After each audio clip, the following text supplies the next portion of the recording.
tarde, meu povo. Passando aqui para fazer uma breve reflexão com vocês sobre este último texto que eu postei sobre os conflitos, a importância do conflito na nossa vida. Sei que não é fácil ficar sob a doma do conflito. Sei que ele é desconfortável, ele nos desinstala, ele nos retira o sossego. Mas há uma dimensão pedagógica dele que é importantíssima de ser ressaltada. Eu escrevi assim: o conflito nos indica a existência de uma inflamação emocional. A cura só é possível mediante os enfrentamentos. Não cale seu conflito, mas ouça cada detalhe do que ele tem a lhe dizer.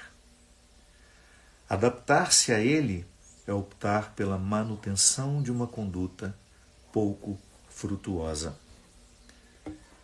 É muito interessante porque, da mesma forma como o corpo se manifesta para que a gente perceba que algo não está bem dentro de nós, porque nós temos uma interioridade que os nossos olhos não alcançam, então e o nosso corpo tem uma inteligência, um instinto de sobrevivência que faz com que ele nos mande recados. Uma febre, por exemplo.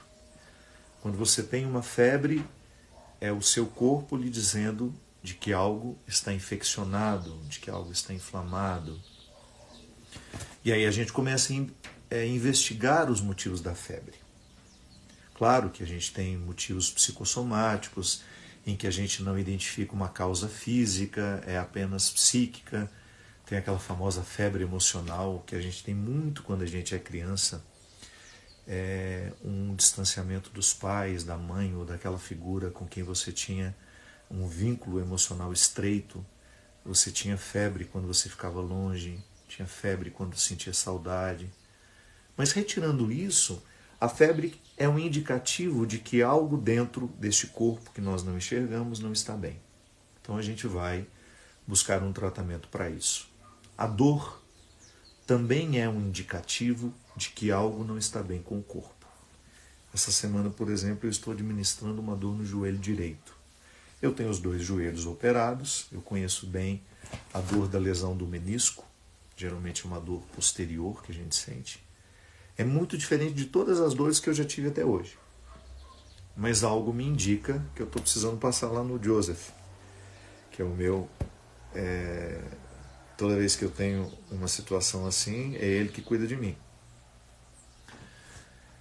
Preciso observar os sinais do meu corpo. A dor é um indicativo de que algo em mim não está bem. Então presto atenção nos sinais do corpo, febre, dor, erupções na pele. Então nós temos queda de cabelo, nós temos vários sintomas, gritos que o corpo dá para que a gente preste atenção nas necessidades dele, sobretudo aquelas que nós não enxergamos dentro de nós.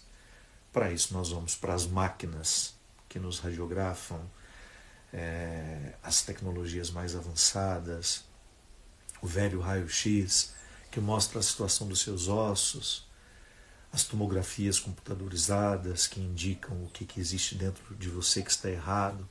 Vocês que me acompanham há muito tempo sabem que eu administro há 8 anos um zumbido no ouvido que acabou com... Acabou não vou exagerar. Retirou muito da minha qualidade de vida nos últimos tempos. E aí, durante muito tempo, eu lidava com esse zumbido que era acompanhado de algumas perdas leves de audição, sempre do ouvido esquerdo. Tratei durante muito tempo como surdez autoimune, uma doença autoimune que eu não sei a causa, que está muito ligada ao emocional. Agora, no início do ano, eu estive em Lisboa e lá encontrei o Dr. Leonel, um dos maiores especialistas em otorrino no mundo, um dos homens mais esclarecidos em diagnóstico, Leonel Luiz, aliás, um homem simpaticíssimo, que me atendeu com muito carinho. O Dr. Rubens Brito cuidou durante muito tempo de mim aqui no Brasil. Atualmente o Dr. Márcio Salmito tem me acompanhado porque ele faz a aplicação introtimpânica, né, de corticoide. Então eu uso corticoide com muita frequência e às vezes períodos muito longos. Por isso que às vezes eu fico mais gordinho, mais inchado, as pessoas ficam, o que está acontecendo com a cara dele? É corticoide. Corticoide incha muito, deforma a gente.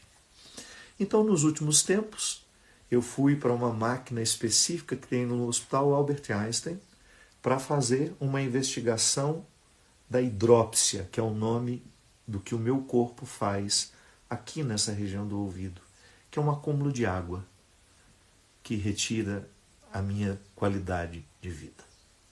Então, aquele exame me indica algo que está acontecendo comigo. Hoje eu tenho um diagnóstico mais fechado, não consideramos mais doença autoimune, mas síndrome de Meniere, que é uma doença muito comum, que acompanha com vertigem, perda de audição. Graças a Deus eu não tenho a vertigem, eu só tenho a perda de audição. Mas agora eu estou controlado. Descobri uma outra forma de tratar e está dando certo o tratamento. Mas enfim, nós temos diversas formas de tentar identificar o que está acontecendo com o meu ouvido. Então eu tenho uma imagem que me revela aquilo que acontece. Qual é a medicação que eu uso para combater aquela hidrópsia, para que o meu organismo não forme mais esse acúmulo de água no ouvido, na cóclea? Mas quando nós estamos nos referindo àquilo que em nós é psíquico, emocional, como é que a sua psique manda recados? Nessa parte sua e minha, isso é filosófico, né? Toda vez que a gente se refere a nós o fazemos a partir de uma convicção de que existe uma parte aqui em mim, em você, que de alguma forma tem o controle de tudo. Dê o nome que você quiser. Eu gosto de chamar isso de consciência, que é o lugar onde Deus habita.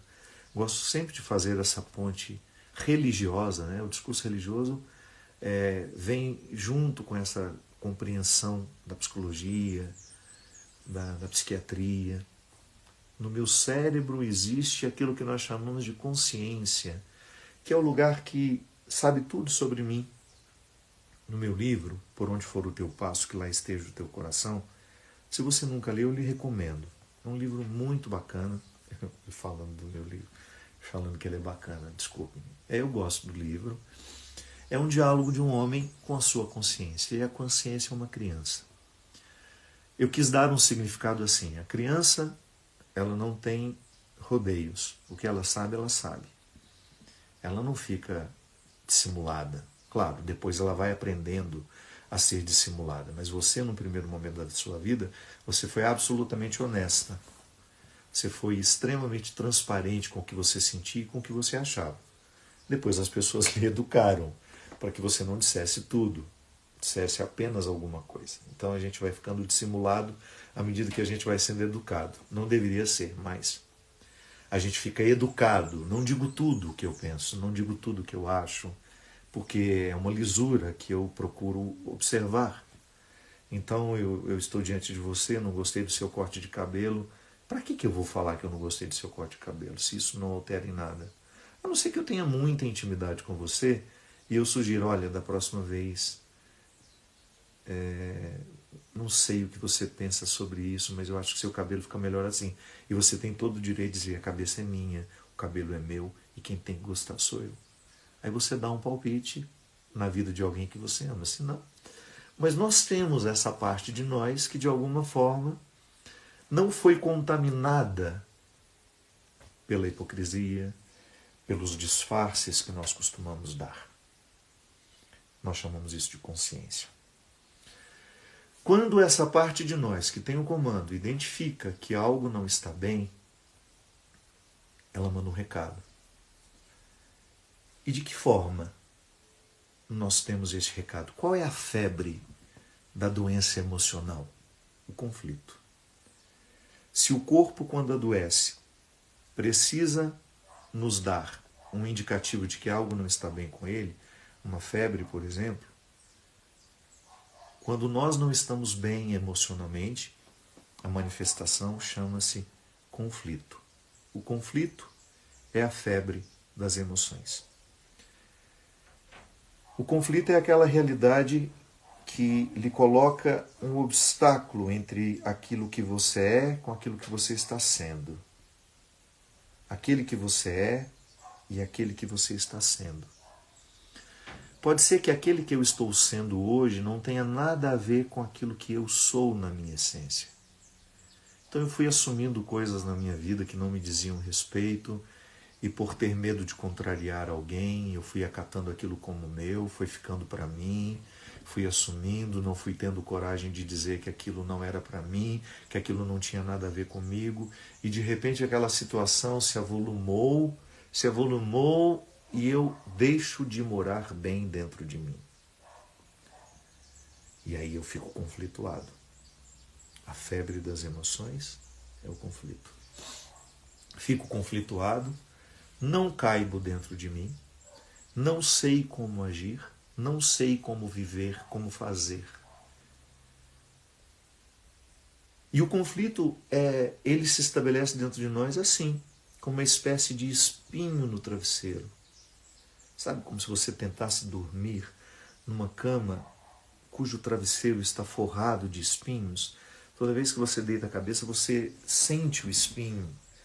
Está desconfortável, não consigo dormir. Às vezes, aquele desconforto vai aumentando, vai aumentando, vai aumentando. E o que eu preciso fazer? Preciso enfrentar. Preciso pegar esse travesseiro e tirar espinho por espinho e jogar fora para que o travesseiro volte a ser confortável. Na vida emocional acontece a mesma coisa. Às vezes nós vamos permitindo que alguns contextos extremamente desconfortáveis vão ficando na nossa estrutura de vida, e a gente vai convivendo com aquilo, e a gente vai passando os dias, e a gente vai se adaptando a isso. É como se a gente se adaptasse à doença, como se você se adaptasse à febre. Não, o seu corpo não foi criado para ficar constantemente em estado febril. Aliás, a febre é um desconforto horrível. Você perde o ânimo, você perde a disposição. Você tem que tomar um antitérmico. Mas qual é o antitérmico para o conflito? Qual seria a porção que teria alguma ação sobre esse conflito? O enfrentamento. O que é o enfrentamento? É a capacidade, a coragem que você tem de colocar-se diante daquilo que está sendo desconfortável do ponto de vista das emoções para você. Por que eu estou sentindo isso? Por que eu estou tão desconfortável em mim? E você tentar identificar. Pode ser que você tenha assumido muita coisa que não era sua, que não era para você, que não tem nada a ver com você, e você foi se adaptando. Pode ser que você tenha estendido aquele relacionamento que você sabe que já acabou há muito tempo. Não existe respeito, não existe amor, não existe solidariedade, só existe a obrigação. Aquele relacionamento pode ser de amizade, pode ser de namoro, pode ser de casamento, pode ser o que for. Todo relacionamento precisa ser purgado. As nossas relações, até mesmo as obrigatórias. Você precisa purgar a sua relação com seus filhos todos os dias. Ou se não é todo dia, né? Porque dá a impressão que a gente vai ficar aí eternamente terapeutizando tudo. Seria o ideal. Mas pode ser que você coloque para você a regra de pelo menos uma vez na semana pensar na qualidade dos seus relacionamentos. De que maneira você está levando adiante os vínculos que você tem. E você identificar os conflitos que existem em cada relacionamento. Inclusive, aquele relacionamento que não passa por uma outra pessoa, mas que passa por uma escolha. O trabalho que você tem, por exemplo. O trabalho não é uma pessoa, mas é uma escolha que você fez um dia. E pode ser que o seu corpo, as suas emoções estejam tentando lhe mostrar que esse trabalho é um lugar de infelicidade para você, que você ficaria muito mais feliz e muito melhor se você até ganhasse menos, mas estivesse trabalhando em algo que lhe realizasse. Tá bom, mas aí você pode dizer para mim, padre, e a estabilidade que eu alcancei? Você precisa pesar isso, inclusive para ter direito de escolher pela estabilidade, sabendo que ela pode ser um aprisionamento para você. Mas até escolher a estabilidade, mesmo sabendo que ela lhe faz mal, precisa ser uma escolha. Esse conflito precisa ser sanado, precisa ser ouvido. Tá bom, eu chego à conclusão de que eu sou infeliz no meu trabalho, mas eu fico por causa da estabilidade. Mas você então fez o enfrentamento. Você chegou à resposta. O que é cruel é quando você não chega a uma resposta, mas você fica naufragada o tempo todo nas enormes ondas do seu descontentamento. Eu não ficaria num lugar, mesmo que me desse estabilidade, estando eu infeliz. Mas as outras pessoas têm o direito de viver isso. Sim, até para serem felizes as pessoas têm o direito. E eu sei que às vezes é difícil a gente olhar isso e permitir que o outro seja infeliz. Quantas vezes eu quis mudar a cabeça das pessoas que eu amo porque eu queria a felicidade para elas? Mas elas naquele momento não queriam o mesmo que eu. E eu precisava, de alguma forma, ficar bem com a opção de não poder interferir mais. Tá bom, a vida é sua, tudo o que eu tinha de dizer eu já disse. Inclusive vou parar de falar, para não ficar aquela coisa desagradável também para mim, de ficar eternamente dizendo a mesma coisa. Mas a partir deste momento, viva o seu conflito e decida. Se é isso que você quer, então tá bom. Até para você ser infeliz, você tem o direito. Até de ser infeliz, você tem o direito. E eu não posso interferir na sua escolha. Mas é bom que essa escolha tenha passado pelo enfrentamento. Eu enfrento os meus conflitos. Eu não deixo para amanhã. Tá bom, esse amanhã, minha gente, eu não preciso ler literalmente, compreender literalmente. Às vezes o amanhã é mês que vem, ou depois dessa pandemia. Eu cheguei à conclusão de que... muitas pessoas já concluíram isso antes de mim. Eu assumi isso para mim como uma regra de vida. Que eu nunca posso tomar uma decisão importante quando eu estiver muito feliz ou quando eu estiver muito triste. Decisões importantes só devem ser tomadas quando eu estou no equilíbrio das minhas emoções. Nem tanto lá, nem tanto cá. Para mim tem dado certo. Às vezes eu passo por momentos difíceis em que eu quero reagir imediatamente. Eu penso, para que eu vou reagir a isso agora? Se a vida ainda está trabalhando. A vida ainda está trabalhando. Quantas coisas eu achei que eu tinha a compreensão delas e de repente eu percebi que não tinha nada e o tempo me mostrou, meu Deus, que ilusão a minha. Pensar que eu tinha resposta para aquilo, mas não tinha. Às vezes eu achei que eu estava enxergando a verdade, não era. Era um equívoco. O tempo veio e desmentiu. Então hoje eu tenho tido muita paciência comigo. Muita paciência. Eu preciso ter. Porque senão a minha vida será pautada a partir dos impulsos. E eu não posso ser impulsivo. Eu cheguei à conclusão de que, para mim, a impulsividade me coloca num contexto de muita burrice. Burrice racional e burrice emocional. A minha impulsividade me faz dizer o que eu não devo, fazer o que eu não deveria fazer. Então eu tenho dado um freio, colocado um freio na minha impulsividade, mas eu não fujo do conflito. Toda vez que as minhas emoções, que a minha vida emocional quer me dar um recado por meio dos conflitos, eu recebo na sala de estar, na sala principal da minha vida. Ponho todos os conflitos e vou ouvi-los um a um. Conflito no trabalho? Está aqui, vou ouvir. Conflito com a minha mãe? Vou ouvir. E aí você vai enumerando as pessoas que compõem a sua ambiência emocional. A gente tem conflito com todo mundo, pode observar. Em algumas situações os conflitos se agravam porque a gente vai deixando avolumar. Mas é tão importante a gente ouvir o que eles têm a dizer. Não ficar deixando para amanhã, sabe? Quantas pessoas eu já identifiquei extremamente infelizes porque não souberam ouvir o conflito de cada dia. Quantas vezes eu mesmo fiquei extremamente infeliz porque não consegui administrar o conflito meu de cada dia. É um por dia, ou às vezes o dia é mais tumultuado, traz vários ao mesmo dia, mas eu preciso enfrentá-los, eu não posso colocá-los na gaveta e fingir que eles não existem. Se eu cuido da febre, por que eu não vou cuidar do conflito?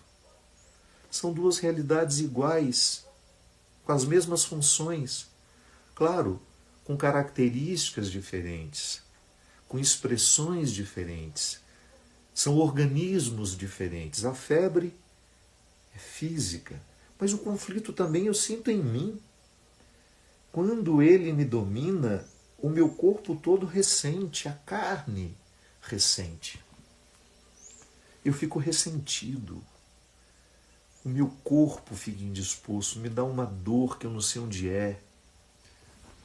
O conflito ele tem o poder de derramar no corpo uma série de químicas que são desfavoráveis à minha saúde física.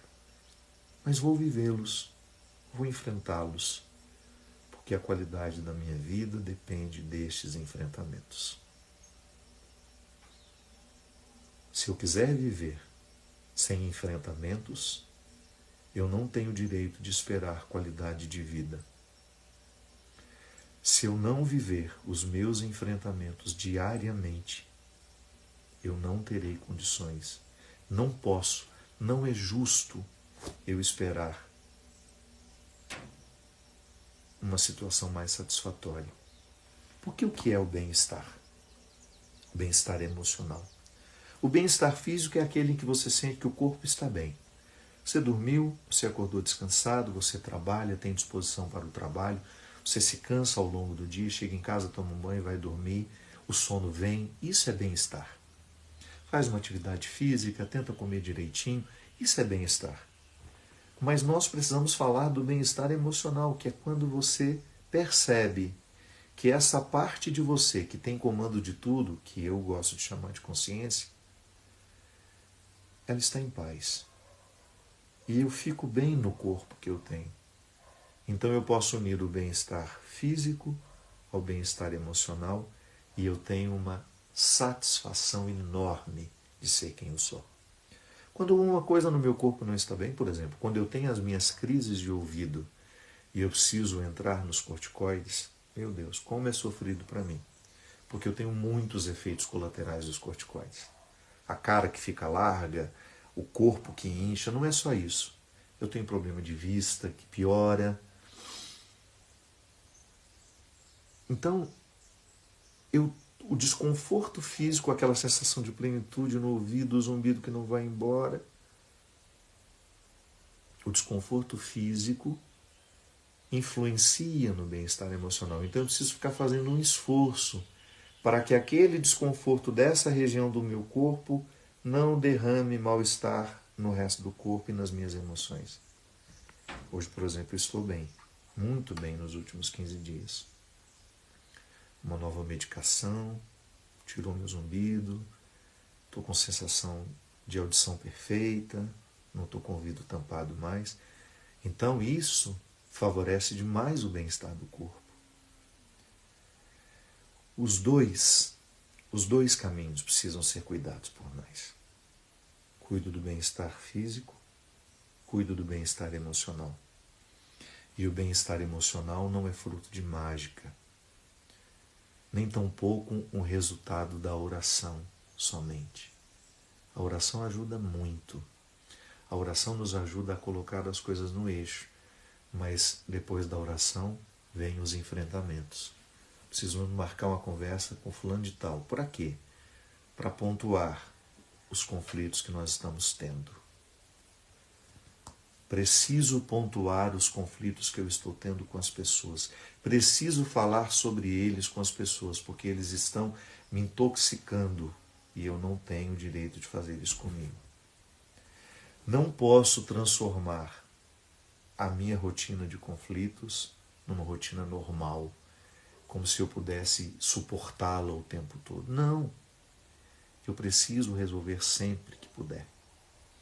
Sempre que eu posso, eu dou um passo na resolução desses conflitos, para eu não ficar eternamente acomodado neles.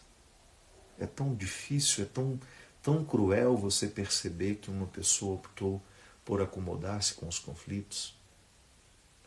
Aí aos poucos o sorriso vai indo embora, a disposição vai indo embora, vai perdendo o ânimo, a vontade de viver. E isso vai ficando tão profundo, tão arraigado. E às vezes, quando a pessoa tenta reagir, ela já não pode mais. Por isso, fique atento aos seus conflitos.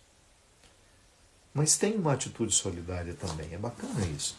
Você identifica que você pode fazer isso por você, mas você também pode fazer isso por muitas pessoas que neste momento estão conflituadas, precisando viver um enfrentamento. Precisando viver enfrentamentos. Motive essas pessoas a fazerem isso também. E o mais bonito, minha gente, quando nós ajudamos alguém, de alguma forma nós também estamos sendo ajudados. Eu faço questão de ajudar sempre. Aqui, para mim, minhas redes sociais, a minha vida pessoal, o meu contato com as pessoas, onde eu sei que existe um conflito, eu gosto de alguma forma. Se eu puder ajudar, eu quero ajudar. Quero contribuir. Porque eu já fui tão ajudado pela minha vida afora.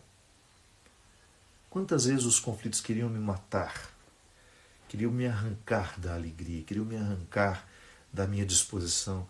E eu tive pessoas fundamentais naquele momento, que me deram a palavra certa, que me ofereceram um ombro, um colo, um amor, um carinho. Então a gente pode ser um para o outro. Eu me disponho. Eu fiquei pago para isso e tenho uma enorme satisfação de perceber que o meu ministério me permite isso. De alguma forma, ao expor os meus conflitos pessoais, a maneira como eu lido com eles, também ajudar outras pessoas a lidarem com seus conflitos. É assim que a gente vai qualificando a nossa vida, transformando cada vez mais o nosso coração num lugar harmonioso. Quanto mais em dia eu estiver com os meus conflitos, isso é, enfrentando-os, ouvindo o que eles têm a me dizer, prestando atenção nas mensagens que eles estão me trazendo, permitindo que cada um deles diga, me sugira o que eu posso fazer para vencê-los, ou para adquirir, chegar neste bem-estar emocional que é tão fundamental nos dias de hoje. Quanto mais eu caminho nessa direção, mais harmonioso eu me sinto. E o mais interessante, a gente perde muito daquela pretensão de sermos perfeitos, de sermos prontos e acabados. Não.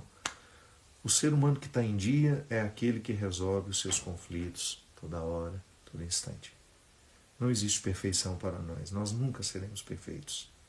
Bobo de quem desejar ser. Nós somos imperfeitos, mas precisamos ser honestos com as nossas imperfeições. Preste atenção nos seus conflitos. Ouça o que eles têm a lhe dizer. Pode ser que você esteja conflituado há muito tempo e não tenha dado atenção, devida atenção às vozes interiores que tentam lhe alertar das mudanças que você precisa fazer para viver melhor, para ser mais inteiro, para ser mais feliz. Que Deus abençoe o nosso propósito, que Ele possa iluminar o nosso coração hoje, nos conceder a sabedoria, o discernimento, para ouvir o conflito, enfrentá-lo e resolvê-lo. Que Deus nos dê sabedoria, discernimento, para também ajudar os conflituados que estão ao nosso redor. Que Ele aguce em nós o nosso sentimento de fraternidade, de solidariedade, para que nós tenhamos paciência com os que estão conflituados ao nosso redor. e nós tenhamos este movimento, tenhamos a capacidade de fazer este movimento, de sair de nós, de viver cada vez mais essa revolução. Isso é uma revolução. Reconciliar-se diariamente é um movimento muito revolucionário. Eu ouso ser quem eu sou. Eu ouso todos os dias ouvir os meus conflitos, não me acomodar a eles e buscar a transformação, a evolução que eles podem me ajudar a viver. Abençoe-nos o Deus Todo-Poderoso, Ele que é Pai, Filho e Espírito Santo. Amém. Obrigado pela sua companhia, obrigado pela sua presença. Eu desativo os comentários porque eu acho tão significativo, ou melhor, eu não acho significativo falar com um monte de gente comentando ao mesmo tempo, porque na vida não é assim, né? Quando a gente vai conversar e o outro está falando, a gente se cala. Mas eu sei que às vezes as redes sociais não nos permitem esse ficar calado do outro lado. De alguma forma a gente quer se manifestar, a gente quer dizer, a gente quer concordar. Então, quando eu desativo o comentário, não é porque eu estou ignorando o que você tem a dizer, não. É porque eu considero que seja importante neste momento a gente estabelecer uma comunicação assim. Eu sinto falta de ouvir.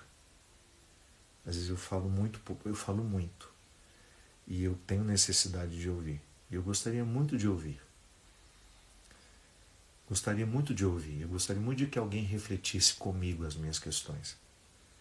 Então, quando eu desativo, não é porque não é importante o que você tem a dizer. É porque eu estou considerando muito importante o que eu estou dizendo neste momento, que é do fundo do meu coração que nasce o meu desejo de dizer a você, de falar com você, e que isso que eu esteja falando, que tanto faz sentido para mim, possa fazer sentido na sua vida, de você crescer também, de você avançar e você evoluir cada vez mais, você estar num estado de pertencimento, sabe? Você ser sua, você ser seu, com todos os seus conflitos, consciente deles, consciente de todos os conflitos que você tem, mas não acomodadas a eles. Muito obrigado pelo carinho. Até a próxima.